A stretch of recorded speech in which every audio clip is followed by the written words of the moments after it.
Hello everyone, welcome back to my channel. कैसी चल रही है आप सबकी तैयारी? अब तक तो बहुत अच्छी तैयारी हो गई होगी। और मैंने जो प्रीवियस वीडियोस इस चैनल पे डाली हैं आप लोग की हेल्प के लिए, वो आपने आई होप देखी होगी। अगर नहीं देखी है तो मैं लिंक ज़रूर प्रोवाइड करूँगी। मैंने इंडिविजुअल हर सब्जेक्ट की आपको वीडियो प्रोवाइड की है, हिंदी, इंग्लिश की, जीए की, कंप्यूटर्स की। आज हम रीजनिंग के बारे में बात करेंगे। रीजनिंग में कैसे हम और नंबर बढ़ा सकते हैं, या जितना मतलब जितना भी पुराने पेपर आपके हुए हैं, खासकर लास्ट ईयर का, या जो आरआरबी में ट्रेंड रहा है, वो सब एनालाइज करके मैंने कुछ पॉइंट नोट किए हैं जो मैं आप लोगों के साथ शेयर करूँगी, और ये आपको बहुत हेल्प करेंगे। और जैसे मैंने पहले भी बताया हुआ है कि मेरा आरआरबी पीओ क्लर्क दोनों क्लियर हुआ था और मैंने आरआरबी पीओ ज्वाइन किया था। तो जो भी बातें मैं आपको बता रही हूँ, आप उस पे ट्रस्ट कर सकते हैं। मैं अपने पर्सनल एक्सपीरियंस पे बेस्ड ये बातें आपको बताती हूँ, जो मैंने खुद फ़ील किया था ड्यूरिंग माई प्रिपरेशन और एग्ज़ाम के टाइम पे भी। तो ये सब चीज़ें मैं इसीलिए नोट डाउन कर लेती हूँ ताकि कुछ भी ऐसा रह ना जाए जो मैं आप लोगों को बता ना पाऊँ। तो रीज़निंग के बारे में हम बात कर लेते हैं। देखिए, रीज़निंग में जो पज़ल्स आती हैं या सिटिंग अरेंजमेंट आता है, अब आरआरबी में ऐसा नहीं रहा है कि बहुत ईज़ी रहा हो, जैसे लगता है लोगों को कि आईबीपीएस और एसबीआई तो बहुत टफ आएँगे, आरआरबी तो ईज़ी आएगा। देखिए, उससे थोड़ा-सा तो कम लेवल होता है, बट ऐसा नहीं है कि बहुत ईज़ी होता है। तो पहले तो अपने दिमाग में ये मत रखिएगा कि बहुत लाइटली लीजिए चीज़ों को, बिल्कुल भी नहीं, प्रैक्टिस पूरी करनी है। ज़्यादातर जो इसमें देखा जाता है, सर्टेन नंबर ऑफ पीपल वाली जो पज़ल्स होती है, मतलब आपको नंबर नहीं बता रहे हैं।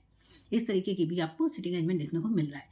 और उसमें भी क्या हो रहा है, एक तो सर्टेन नंबर ऑफ पीपल भी है, उसके साथ वो क्या करते हैं, कोई वेरिएबल दे देते हैं, कलर दे देंगे, उनकी डेट ऑफ बर्थ या डेट ऑफ ईयर दे देंगे, मतलब इस तरीके का देते हैं। तो जब आप प्रैक्टिस करें तो इस तरीके की अरेंजमेंट्स को ज़रूर प्रैक्टिस करें, ठीक है?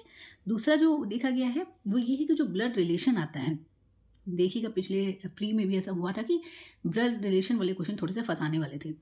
तो ब्लड रिलेशन में क्या हो रहा है कि अब ये क्या कर रहे हैं कि एक पैसेज दे देते हैं और उसके फिर क्वेश्चंस होते हैं।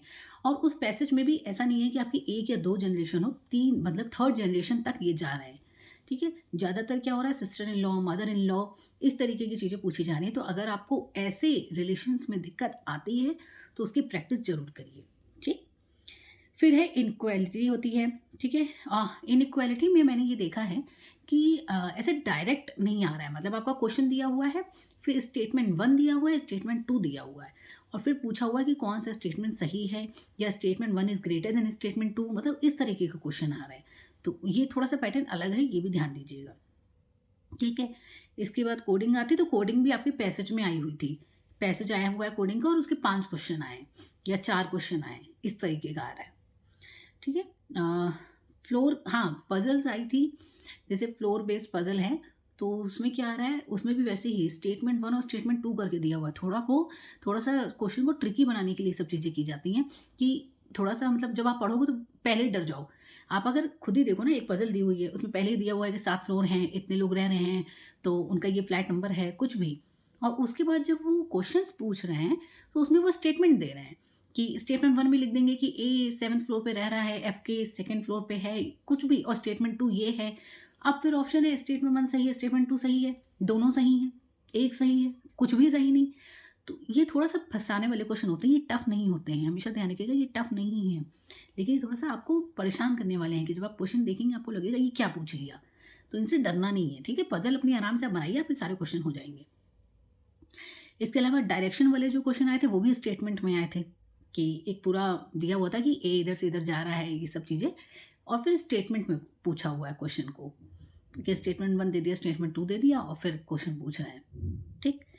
ईयर्स वाली पज़ल्स आई थी, ईयर्स वाली आप लोग सॉल्व ज़रूर करिएगा। ईयर्स वाली पज़ल में कई लोगों की गड़बड़ी हो जाती है, तो उसमें क्या होता है, 5 लोगों को दे दे देते हैं, उनका बर्थ ईयर दे देंगे, और फिर उसमें साथ में कुछ वेरिएबल भी दे देंगे, मान लो कलर दे दिया या कुछ भी दे दिया, तो ये इस तरीके की चीज़ें हैं, ठीक? इसके बाद स्टेटमेंट एंड असम्पशन्स आपको पता ही है, ठीक है? मशीन इनपुट मैंने पहले भी बताया हुआ है, मशीन इनपुट ज़रूर करिएगा। मशीन इनपुट का क्वेश्चन्स आते ही आते हैं, ठीक? हाँ, फिर इसमें रो वाले क्वेश्चन आए थे कि लीनियर रो में लोग बैठे हैं, और उसमें शायद ये क्वेश्चन आप लोगों ने मेमोरी बेस में देखा होगा, टोटल नंबर ऑफ चॉकलेट्स दे रखी थी। तो ऐसा क्वेश्चन आया हुआ था कि टोटल नंबर ऑफ चॉकलेट्स दे दी हैं और कुछ लोग बैठे हुए हैं रो में। उसके बाद फिर वो पूछेगा कि ए प्लस बी का कितना है, बी प्लस सी का कितना है। तो इंडिविजुअल आपको सबका निकालना होगा, नंबर ऑफ चॉकलेट्स कितनी हैं, कौन कहाँ बैठा है। तो ये जो मैं जितने भी क्वेश्चंस आपको बता रही हूँ, ये सब मैंने खुद अपने जितने भी पेपर एनालाइज़ किए हैं, नोट किए हैं, उसके बाद मैं बता रही हूँ। और इसको बताने का मोटिव सिर्फ़ इतना है कि अगर आपको लगता है, जितने भी अभी मैंने बताए हैं, इनमें से कोई एक भी आपको ऐसा लग रहा है कि आपने अभी तक नहीं पढ़ा है, कि ये क्या पूछ रहा है, तो अभी भी टाइम है, उसको पढ़िए ज़रूर। इसीलिए मैंने ये वीडियो बनाई है। मेमोरी बेस्ड पेपर को ज़रूर देखिए, आपको उससे बहुत हेल्प मिलेगी, ठीक है? और कोई भी दिक्कत हो, तो मुझे कमेंट सेक्शन में कमेंट ज़रूर करिएगा।